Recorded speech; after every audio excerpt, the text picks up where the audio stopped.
छात्र छात्रियों, आज हम हिंदी पहली इकाई का पहली जो कविता है हमारी, हे मातृभूमि, यह देखने वाले हैं।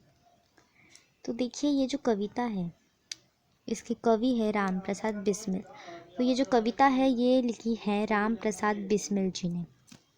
तो ये कविता सीखने से पहले अगर आप स्टडी फ्रॉम होम इस यूट्यूब चैनल पर नए हैं तो आप इस यूट्यूब चैनल को ज़रूर से सब्सक्राइब कर देना, मतलब आपको आगे के सभी लेक्चर्स वीडियो मिल जाएंगे।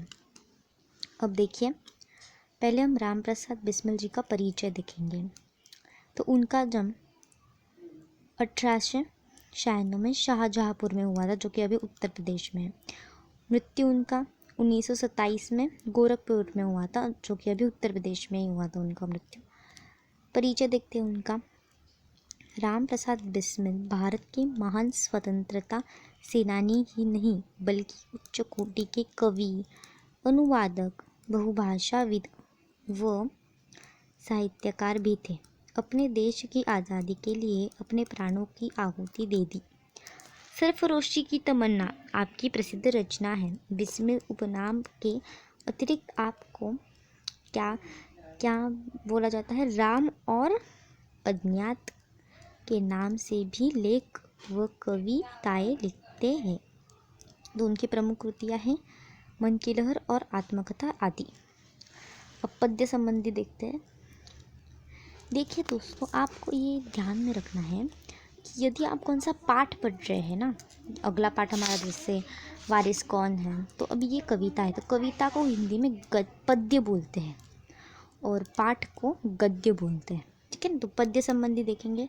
प्रस्तुत कविता में क्रांतिकारी एवं स्वतंत्रता सेनानी कवि राम प्रसाद बिस्मिल जी ने मातृभूमि के प्रति अपने प्रेम एवं भक्तिभाव को व्यक्त किया है। यहाँ आपने मातृभूमि की सेवा करने और देहहित में निछावर हो जाने की लालसा व्यक्त की है। तो आइए हम देखते हैं कि क्या दिया है राम प्रसाद बिस्मिल जी ने इस कविता में। तो देखिए, पहला पैराग्राफ है, हे मातृभूमि तेरे चरणों में शीश नवो, मैं भक्ति भेंट अपनी तेरी शरण में लो। मतलब राम प्रसाद बिस्मिल जी कहते हैं कि हे मातृभूमि, मैं ये जो तेरे चरण हैं, मैं उसमें अपना शीश मतलब सिर मैं झुकाता हूँ, नवाता हूँ, झुकाता हूँ।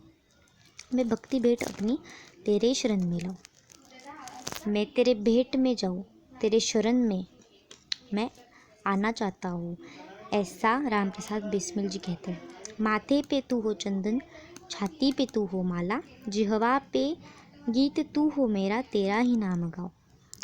मतलब राम प्रसाद बिस्मिल जी क्या कहते हैं कि यहाँ पर कि मेरे माथे पर तू ही चंदन हो, छाती पे तू ही माला हो, और जिहवा मतलब जीभ पर गीत तेरा ही हो, मतलब मैं मातृभूमि के ही गीत गाऊँ, नाम गाऊँ, ऐसा कवि कहते हैं।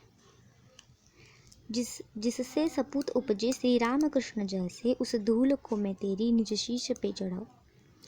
जिससे सपूत का अर्थ होता है बहुत विद्वान, ठीक है ना।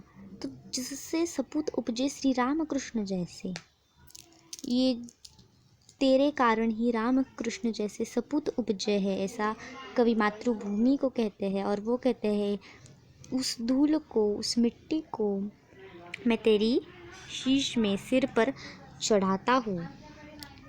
अब देखिए, माई समुद्र जिसकी पदरज को नित्य धोकर करता प्रणाम तुझको, मैं वे चरण दबाऊं।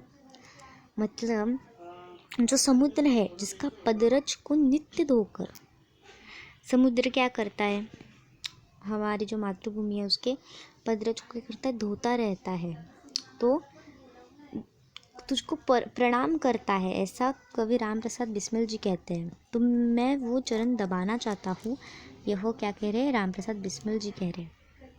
सेवा में तेरी माता में भेदभाव रज कर, मतलब तेरी सेवा करते वक्त मैं भेदभाव नहीं करना चाहता हूँ, मैं भेद का तजकर मतलब छोड़ देना चाहता हूँ भेदभाव।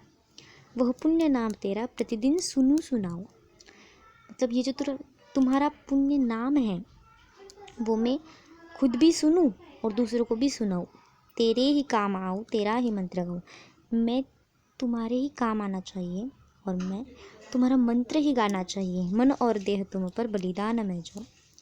मन से तो मैं तुम्हारा ही बलिदान जाना चाहता हूँ, लेकिन देह से भी मैं तुम्हारा बलिदान जाना चाहता हूँ। मतलब मैं तुम्हारे ही काम, तुम्हारे लिए ही मैं रहना चाहता हूँ। ऐसा कवि राम प्रसाद बिस्मिल जी कहते हैं। तो इस प्रकार से हमने हे मातृभूमि यह कविता सीख ली है। अब आइए आपको यह कविता और अच्छी तरह से समझने के लिए हम शब्द वाटिका की तरफ मुड़ते हैं। तो देखिए, शब्द वाटिका में नए शब्द है तो ये आपको पढ़ना चाहिए।